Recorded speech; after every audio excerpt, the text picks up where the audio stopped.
Welcome back to our Google Forms video series. In this video, we're going to cover the different settings that allow you to customize the appearance and behavior of your form. Let's get started. So the first thing we're going to do is change how our form looks. And to do that, you click up here on this icon that says Customize Theme. And the basics are all driven from this header image. So basically you have header and it says Choose Image. And you have a bunch of different things that you can choose, or you can upload your own image to the form to use as the picture on the top. We'll just use one of the preset ones here because I don't have one. Let's use some robots right here. Click Insert. When you do that, you'll notice the theme color and the background color change. It basically wants to make sure that you keep a really nice color coordinated form. If you don't like the ones that it picks for you, you can hit Add Custom Color and add any color that you want. Maybe a nice teal there. And again, when you do that, the background colors will become colors that kind of go with the rest of the theme. Moving on down, you'll see the font style. And you've got just a few different fonts. Google is about to release some more fonts, so if there's more fonts on here than you see when I'm going through it, that's what happened. And that's pretty much all there is to the look of the form. We'll close that, and we'll go on to the functionality of the form. To do that, we'll hit Settings, and we have various settings that we can use. Now you see there's Make This a Quiz. That allows you to basically treat this just like a quiz you'd have on Scholar. We're not going to go into a lot of details on that because we have Scholar and you can use that for quizzes instead. Under the Responses tab, there's quite a few things you can do. The first one is collect the email address. So this is pretty cool in that if somebody is logged into a Google account, it'll automatically collect their email address for you. But if they are not logged in, it'll actually put a question up at the top asking for their email address. Now you might ask why you don't just put the email address question in there. Well, there's two reasons. The first is, of course, that you wouldn't get the auto collection. The second is that you can do a little bit more with it, and that's this next thing here that says send responders a copy of their response. You see there's off, when requested, which will ask them if they want a copy, or always. If this is a survey and it's not something that somebody would be expected to have to refer back to or have any follow-up from, you're probably safe leaving that off. However, I really recommend if this is a sign-up form or anything that people will have to fill out to get credit for something or to be able to do something, you'll want to turn that on to always. Otherwise, you're going to get a lot of questions of whether they did the form, and you'll probably get some duplicate forms too. Next, you've got Allow Response Editing. If you turn this on when you send the form to people, then they will be able to click a link in an email that they get to go back and change their response after they submit. Not something you probably want if it's a survey or if it's a sign-up form for something that's coming soon, but maybe if it's for something further in the future or some other information gathering, it might be useful.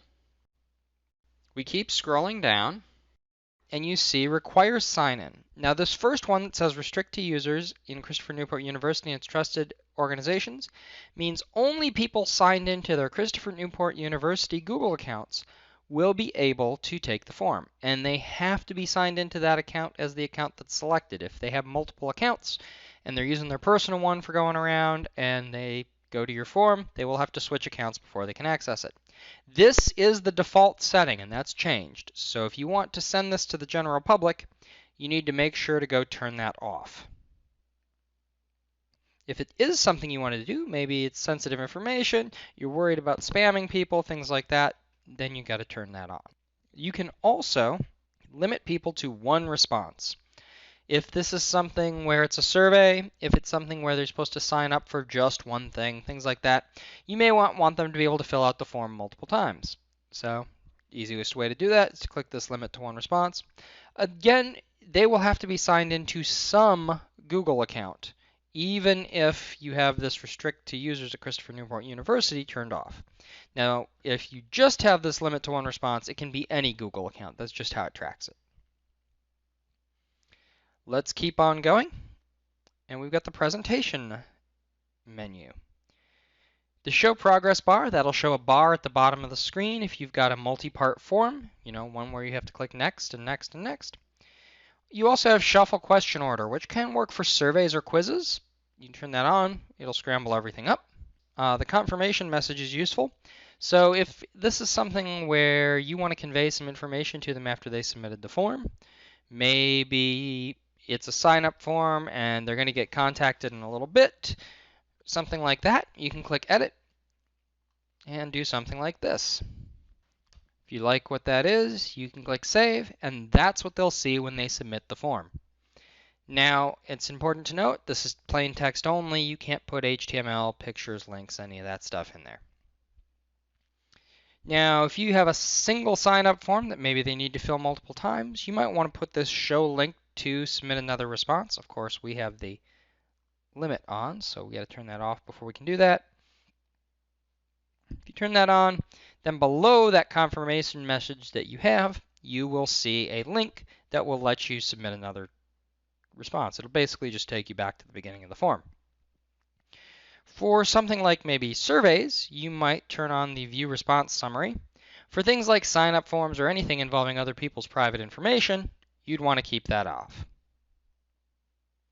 There's also disable autosave, so this will basically make it so that if a person is taking the form, then they get disconnected or the browser crashes or whatever, they'll have to start all over. If you leave this on, Google actually will kind of pre-save their form. It won't come to you before they click submit, but it'll be available if their connection's interrupted. Keep going down, and these actually just control your defaults.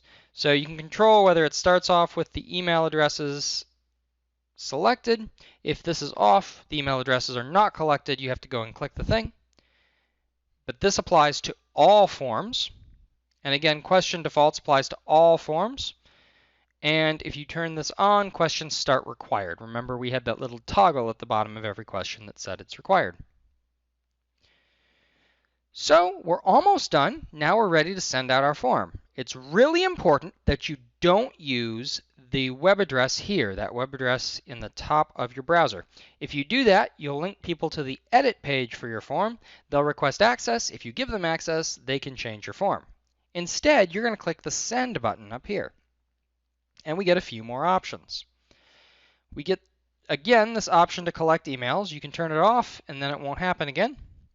But you have send via email, link, or embed.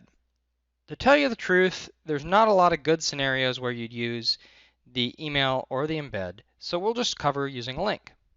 Basically, there's one more option, and that's shorten URL. You can either paste this big long one into Scholar, an email, anything else, or you can click shorten URL, and it's a shorter link. Just click the copy button or hit Control-C on your browser. You can paste that anywhere you need to. That's pretty much it. If you have any questions, you can visit our website at help.cnu.edu to put in a ticket or contact us at the information you see here on the screen. Thanks for watching.